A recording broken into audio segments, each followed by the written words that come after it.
Ciarán, amendments 1, 2 and 8 are technical amendments and I propose to take those together.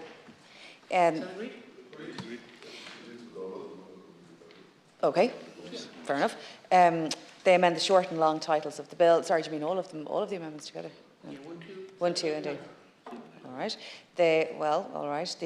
I'll deal with them also. The amendments 1, 2 and 8 are technical amendments which amend the long and short title of the bill and references in the bill, and to allow the new provision amending Section 3 of the Oireachtas Allowances to Members in Ministerial and Parliamentary Offices Amendment Act 1992, which I referenced at committee stage. Amendment 1 amends the long title of the bill to reflect the widening of the scope of the bill. Amendment 2 changes the reference to the short title of the bill to reflect these changes. And Amendment number 8 changes the short title of the bill to reflect the widening of the scope. They're technical amendments, as the senators are aware. Minister. Sure. The purpose of this is to enable members of the Oireachtas, all members of the Oireachtas, to receive, for the one-stop shop, made a proposal essentially to allow members to receive up to 50% of approved security costs, or a maximum of €5,000, whichever is the lesser. This is for security requirements allowance. The reason that we need to make a technical amendment to the legislation is at the moment the Minister's power is limited to making payments which are both in full settlement and are recurring in nature. This is different. This is in partial settlement and is a once-off expense. And so that's what the need for the technical amendment to the legislation is. And that's the legislative purpose. But the security requirement, what Minister Donoghue has brought forward, is measures to assist, based on the one-stop shop proposal to him, as I understand it, for a new securities requirement allowance to members of the Houses of the Oireachtas. And this follows, obviously, a number of incidents involving members of the Houses of the Oireachtas and increased security risk. So my apologies, back to you. Thank you very much, Ciarán. And Senator McDowell is quite right. And I have long-standing views about amending legislation in this way. It makes it difficult to read. It makes it difficult to access. It does happen from time to time as a matter of expediency, and this is one of those mechanisms. There's a view that in order to make the technical change for the Minister to be able to discharge the allowance both on a partial and full, non-recurring basis, that a technical change is needed to the Governing Act. So the SI has been made, and indeed there were previous SIs made in this way going back to 2010 in respective constituency offices, but the view has been taken that we will use this legislative opportunity to make the change to the Underwriting Act, as it were, and that's the basis for it. Yeah. Thank you very much. And let me just speak to the broad principle of what you're suggesting first before dealing with the amendment.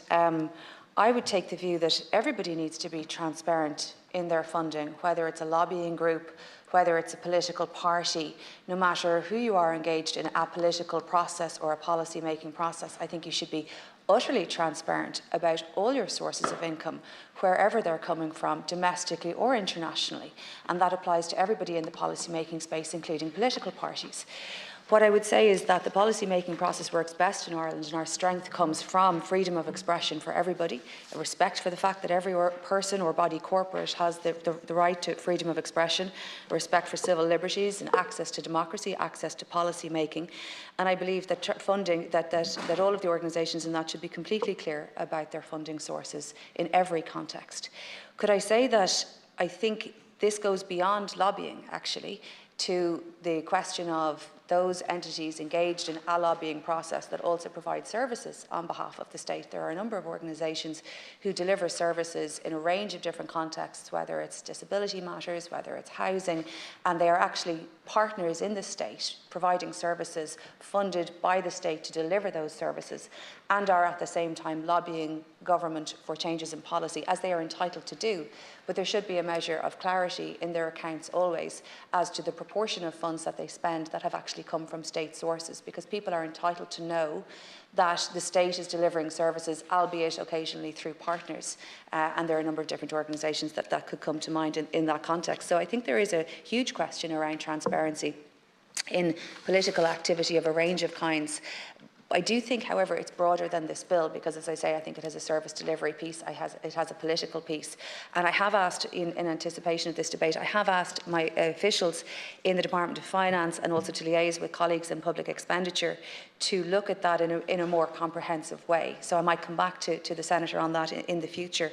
Where I have a concern with this specific amendment is, in fact, while I appreciate what you're saying is about 50% from one source, but actually I think that's too narrow. It's drawn too narrow from a technical perspective, because that's too easy to circumvent if you were trying to create a body and distribute the funds from a broader group of people. What I would say is that, particularly on some of the state side, there are so many different sources of funding that, to be clear, to set that out in audited accounts, not just in terms of expenditure, but sources of funding. It may be directly government departments, it may be Pobal, it may be a whole range of different entities. Similarly, on the private side or on the commercial side or on an advocacy side where there's no funding by the state, the proportion of funders domestically and internationally and the sources thereof. So I think the 50% piece doesn't help deliver the scale of transparency that you might like, but I'm very much supportive of the principle of it. What I would say, however, is, more broadly in relation to Ireland's position on, we do actually have a very good lobbying register relative to our European counterparts. We are one of those 7 member states that has this on a statutory basis. We are continually looking at trying to improve and clarify that. And while I can't accept the Senator's amendment directly, I am very interested in the subject more broadly and how we might come back to that in terms of transparency, not just on lobbying, but on political funding and indeed on the delivery of services in partnership with the state as well. Thank you, Cathaoirleach. And I think it's probably worth going back to first principles on the Lobbying Act, because I think there's quite a number of different issues there. The purpose of the Lobbying Register is to enhance transparency in the activities of entities under the Act with government, and that is the purpose of it, is to provide people of this state with clear information about who's engaging with government, when and on what basis. It is not an effort to curtail freedom of expression of any individual or any corporate body, and I would worry that the Senator's amendment, while I am a full supporter of a decarbonisation agenda and how Ireland gets to that, particularly in my own constituency as a constituency TD, where I would worry about using the Lobbying Act to single out an individual entity or body risks being a curtailment on that freedom of expression more broadly, with potential read across that I would be concerned about. The questions of financing we've discussed earlier. The code that the Senator references in relation to the World Health Organization is a very important one, but it's important to say that it doesn't eliminate contact with government. It prescribes it. It prescribes it, that it says in the context of public health policy, interactions with the tobacco industry should be limited, and where interactions do take place, they should be conducted with maximum transparency. Precisely. So the purpose of the lobbying register but it's left to the department to work out how that is.